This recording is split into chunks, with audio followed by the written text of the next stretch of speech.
আসতে যাচ্ছে নতুন টুইস্ট। এবার আইপিএল এ মোস্তাফিজকে পেতে উঠে পড়ে লেগেছে কলকাতা নাইট রাইডার্স। সব নাটকীয়তা শেষে এবার ফিজকে পুনরায় দলে নিতে চায় কেকেআর সমর্থকরা। অবশেষে নিজেদের ভুল বুঝতে পেরে টাইগার পেসারের কাছে ক্ষমা চেতে শুরু করেছে তারা। বলছে আমাদের ভুল হয়েছে, আমরা আবার ফিজকে দলে চাই।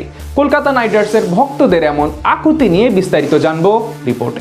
এই মোস্তাফিজুর রহমানকে ঘিরে নাটক কম হয়নি ওপার ও এপার বাংলা জুড়ে। রেকর্ড দামে তার আইপিএল এ ডাক পাওয়ার পর থেকেই যেন সব সমস্যা পিছু নেয় বিশ্ব ক্রিকেটের, যার জন্য শেষ পর্যন্ত ওয়ার্ল্ড কাপের মতো মেগা টুর্নামেন্ট বয়কট করে বাংলাদেশ দল।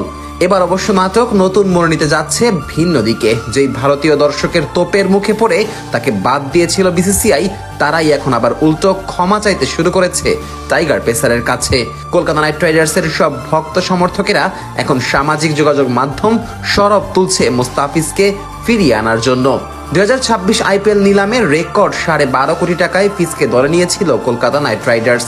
নিলামে দিল্লি ক্যাপিটালস এবং চেন্নাই সুপার কিংসের সাথে ফিজের জন্য লড়াই করেছিল তারা, কিন্তু এরপর বিশ্বকাপের ঠিক আগ মুহূর্তে অপেশাদার আচরণ করে টাইগার পেসারকে বাদ দেয় তারা, যা নিয়েই মূলত তৈরি হয় সকল নাটকীয়তা। সেই মুহূর্তে বিসিসিআই এবং বিসিবির সম্পর্ক নিয়েও এক প্রকার টানাপোড়েন চলছিল। মূলত তার বলির পাঠা বানানো হয়েছিল ফিজকেই। এখন আবার পালা বদলের সঙ্গে সঙ্গে সবকিছু যখন স্বাভাবিক হওয়ার পথে, সেই মুহূর্তে আবার নতুন করে টুর্নামেন্টের আগে ফিজকে নিতে অনুরোধ জানাচ্ছে কেকেআর এর সমর্থক গোষ্ঠী। তারা বলছে সবকিছু যেহেতু আবার ঠিক হতে শুরু করেছে, তাই এই মুহূর্তে মোস্তাফিজের ব্যাপারে নতুন করে ভাবা উচিত বিসিসিআই এর। এদিকে টাইগার পেসারকে বাদ দেওয়ার পর কলকাতা নাইট রাইডার্সেও পড়েছে একের পর এক সমস্যার মাঝে। একে তো ফিজের বিকল্প এখনো জোগাড় হয়নি, তার উপর স্কোয়াডের দুই মেইন বোলার মাথিসা পাথিরানা এবং হর্ষিত রানা পড়েছেন ইনজুরিতে। তাদের চোট কবে নাগাদ ঠিক হবে তাও কেউ জানে না। এমন অবস্থায় মোস্তাফিজই হতে পারেন তাদের মূল ভরসা। আর ঠিক সেই কারণে পুনরায় ক্ষমা চেয়ে হলেও কাটার মাস্টারকে ফিরিয়ে আনতে চায় তারা। বর্তমানে সংক্ষিপ্ত ফরম্যাটে দুনিয়ার অন্যতম সেরা বোলার ধরা হয় মুস্তাফিজুর রহমানকে।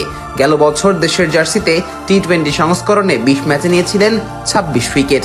এছাড়া ফ্র্যাঞ্চাইজি টুর্নামেন্টেও এখন হটকেকে পরিণত হয়েছেন তিনি। এই যেমন আইপিএল থেকে বাদ পড়ার কিছুদিন পরেই পাকিস্তান সুপার লিগে লাহোর কালান্দার্সের সঙ্গে চুক্তিবদ্ধ হন তিনি।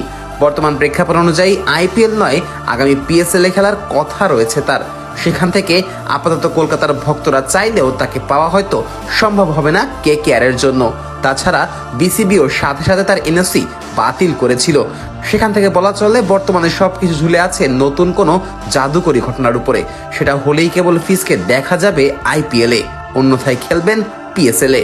সব মিলিয়ে এটা অবশ্য নিশ্চিত, অবশেষে নিজেদের ভুল বুঝতে পেরে মোস্তাফিজুর রহমানের কাছেই মাথা নত করতে হলো শাহরুখ খানের ফ্র্যাঞ্চাইজি ও তার ভক্তদের।